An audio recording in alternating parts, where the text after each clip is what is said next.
Good day, students. Last time, we discussed the legislative branch, which is tasked with the creation of laws. Today, we will proceed to the next branch of the Philippine government, which is the executive branch. The executive branch is often the most visible face of our government, and the president and his officials are supposed to be the frontliners in addressing the various problems and issues of the country. As a citizen, it is essential for us to be knowledgeable of the roles of the executive branch. In addition, being aware of its functions can help us determine if we have an effective and good governance. So let's get started. The executive branch is primarily tasked with the execution of the laws, as well as the creation and implementation of government policies and programs. As stated in the Article 7, Section 1, of the 1987 Constitution, the executive power shall be vested in the President of the Philippines. In other words, executive branch shall be headed by the President. As the highest official of the government, he is entitled to a large set of powers and responsibilities.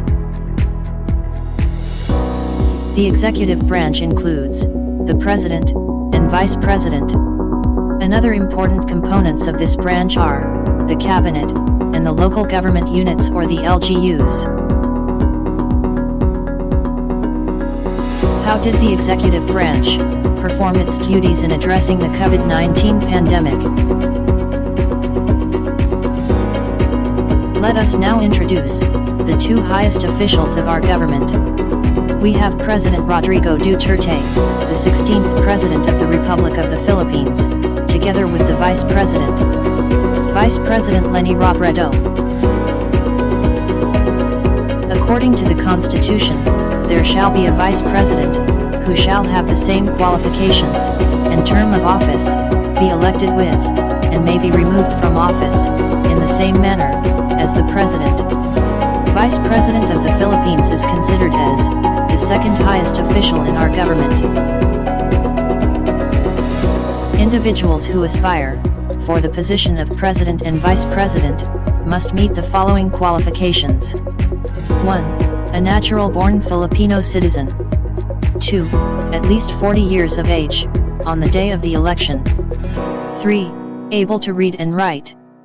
4. A registered voter. 5. A resident of the Philippines for at least 10 years. Both the President and Vice President are elected by the people through direct voting. As mandated in the Constitution, they were given a 6-year term, and it will begin at exactly 12 noon on the 30th day of June, following the day of election. The President cannot run for re-election for the said office again, unless he or she served only as a President for not more than 4 years. Meanwhile, no Vice President shall serve for more than 2 successive terms. When an elected President failed to perform his or her duties due to a number of reasons, including resignation, permanent disability, removal from office, or death, he or she shall be succeeded by the Vice President. Should the Vice President be unable to finish his or her term due to the same reasons, he he or she may be replaced by Senate President, and then by the Speaker of the House of Representatives. Let us now move on to the scope and limits of presidential authority. In here, we will discuss the set of powers and responsibilities vested to the President. Bear in mind that these powers are subject to limitations prescribed by the Constitution. Furthermore, the legislative and judicial branch ensure a system of checks and balances on the powers and actions of the executive branch, particularly the President. The President serves as both the head of state and head of government. But what is the difference between these two roles? As head of state, the President is recognized as the highest representative of the country in international functions. On the other hand, as head of government, he is the one who takes on the main responsibilities of governance, and known as the chief executive. For us to understand better the various powers possessed by the President, let us discuss it one by one. First is veto power. It refers to the power of the President to reject a particular bill that was legislated by the Congress. Once the President vetoed the bill, it will be sent back to the Congress, together with an explanation on why did he veto the bill. Second is power of appointment. As stated in Article 7, Section 16, the President shall nominate and, with the consent of the Commission on Appointments, appoint the heads of the executive departments, ambassadors, other public ministers and consuls, or officers of the armed forces, and so on. Commission on Appointments is composed of the Senate President, ex officio, 12 senators, and 12 members of House of Representatives. The primary function of this commission is to assure that the President has exercised the power to appoint wisely, by choosing only those who are qualified in the position. Third is administrative power. The President shall have control of all the executive departments, bureaus, and offices. He shall also ensure that the laws be faithfully executed. Fourth is military power. The President also serves as the Commander-in-Chief of all armed forces of the Philippines. Along with this, the President has the power to suspend the privilege of writ of habeas corpus, and to declare martial law in cases of invasion or rebellion. The President is given 48 hours from the proclamation of martial law, or suspension of writ of habeas corpus, to appear before the Congress, and submit a report explaining and justifying the proclamation. The Congress will then decide if the proclamation be revoked or suspended. Moreover, martial law must not exist for an indefinite period. It must expire after 60 days, and may be lifted earlier by the Congress. If the President wishes to extend the proclamation, it requires a consent of the Congress, which will define the length of such extension. Also, a citizen of the Philippines is free to file a petition to the Supreme Court, challenging the proclamation. Fifth is power to sign a treaty. Any treaty or international agreement will only become valid and effective if the 2/3 of the members of the Senate have ratified or approved it first. Once it is already approved by the Senate, the President can now sign it. Which of these powers of the Philippine President is most prone to abuse, and why? What will you suggest as a way to prevent such power from being abused by the President? The President also has the authority to issue orders and other pronouncements. These orders have the effect of laws, and recognized to be quasi-laws, and may be challenged in the courts. These include the following. First is the administrative orders. It addresses the organization of government offices, and authorize a department to perform an action. It is also related to the administration of various offices and agencies within the executive branch. Second is executive orders.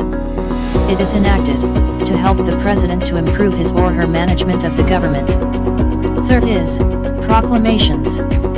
It includes the declaration of national holidays and emergencies in the country, such as proclamation of martial law. Another important component of executive branch is the Cabinet of the Philippines. The cabinet is composed of executive departments that deal with various aspects of governance and address specific national issues. To fully perform the functions of each executive department, it should be headed by secretaries, who are experts in the specific area of governance, which their departments handle. The cabinet secretaries are appointed by the President, and subject for the approval of the Congress. Also, the Vice President may also be appointed to be a member of the cabinet, and this appointment requires no approval from the Congress. Here are some of the executive departments under the Cabinet of the Philippines: Department of Health, Department of Justice, Department of Education, Department of Interior and Local Government, Department of Foreign Affairs, Department of Environment and Natural Resources, Department of Agriculture. The next topic is all about the local government units. The local government units is considered as the lowest division of the executive branch. It is under the supervision of the President, through the Department of Interior and Local Government or DILG. It is also tasked in assisting the LGUs, in terms of law enforcement, legislation, and recovery from calamities such as typhoon, earthquake, etc. The local government units is organized in accordance with the concept of decentralization.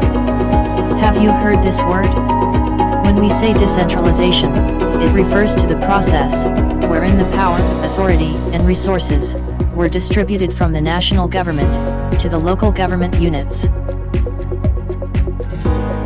The legal basis for the creation of local government units are the Article 10 of the 1987 Constitution and the Local Government Code of 1991, wherein the LGUs were given the clear mandate to administer and govern their constituents.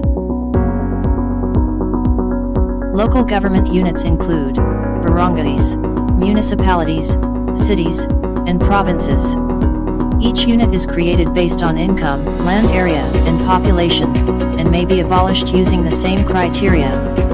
Each local government unit has the authority and responsibility to provide health services, ensure social welfare, sponsor public works, engage in research and development, and so on. Moreover, elected local government officials have 3-year term, and entitled to 3 consecutive terms. How are local government units empowered to foster development in their respective areas? The basic unit of local government in the Philippines is the barangay. In order for an area to be recognized as a barangay, it must consist of 2,000 inhabitants. For highly urbanized areas, such as Metro Manila, a barangay must have at least 5,000 inhabitants. The chief executive in barangay government is the barangay captain. He or she is primarily tasked with the enforcement of laws and ordinances, supervising the planning of budget, etc. The Sangguniang Barangay, meanwhile, refers to the Legislative Council, which is composed of 7 members. This council undertakes the formulation and passage of ordinances and budget plans. Municipality is also known as bayan. It is defined as the collection of barangays and is organized based on the following criteria. It must have a population of at least 25,000. Its land area must be at least 50 square kilometers. And the average annual income for at least 2 years is 2,500,000 pesos. The highest official in the municipal government is the municipal mayor. The following are his or her functions.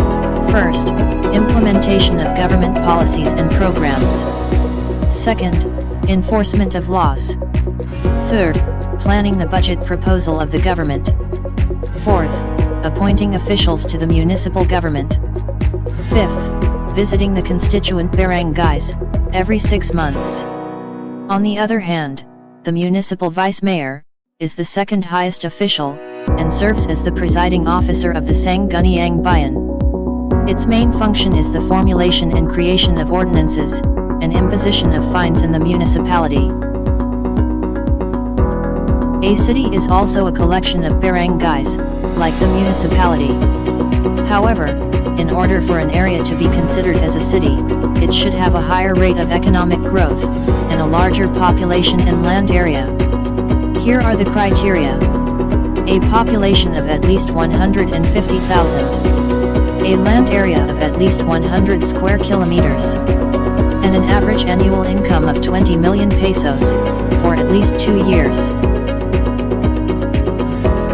The head of the city government is the city mayor, who have the same functions with the municipal mayor.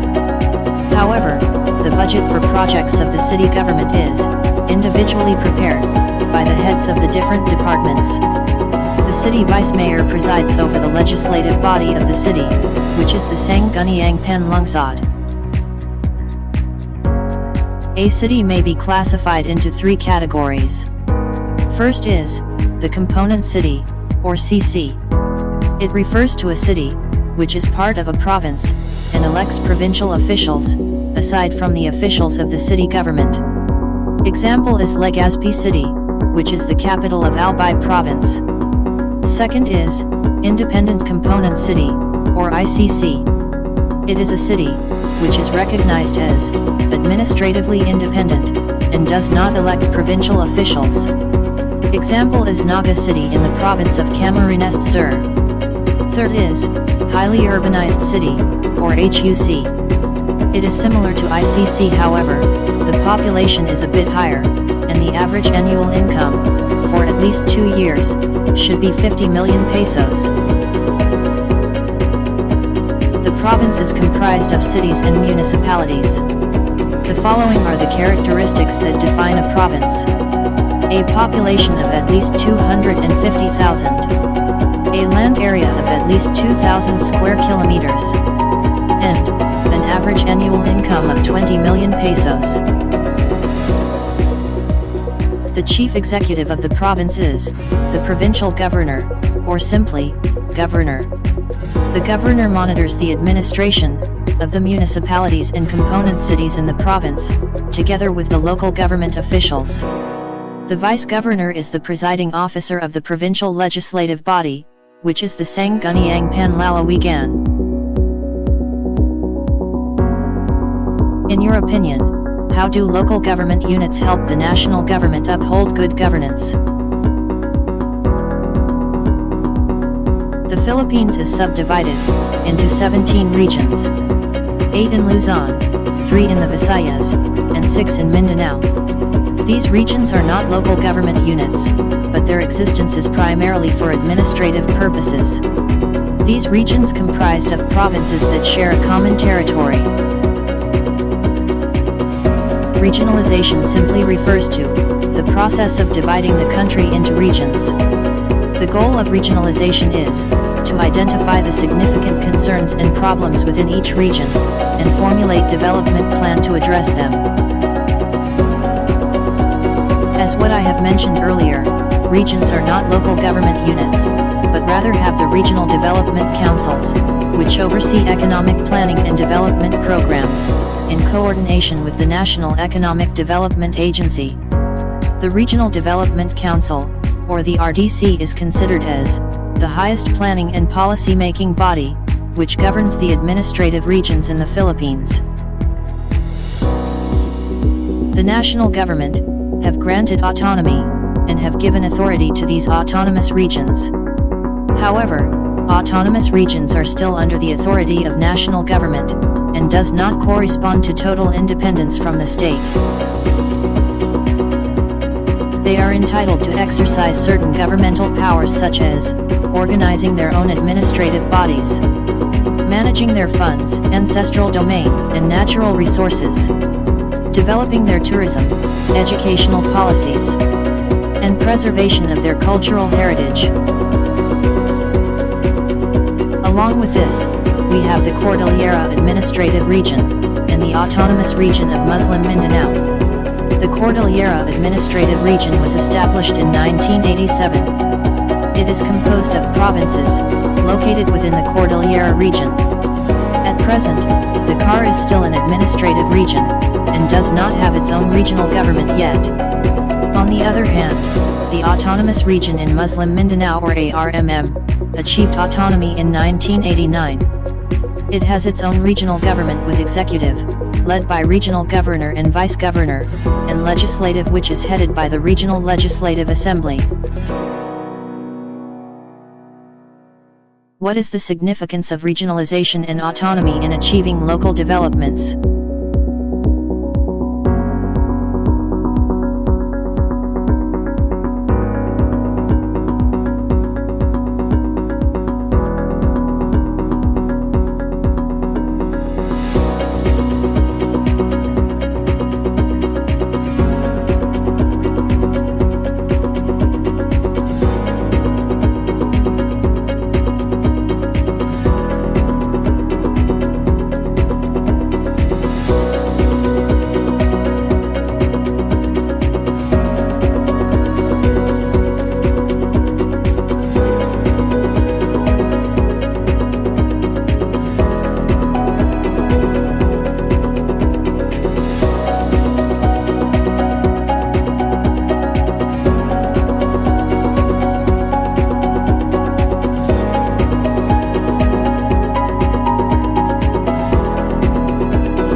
Learning at home with lessons made easy by Olivarian GoTeach.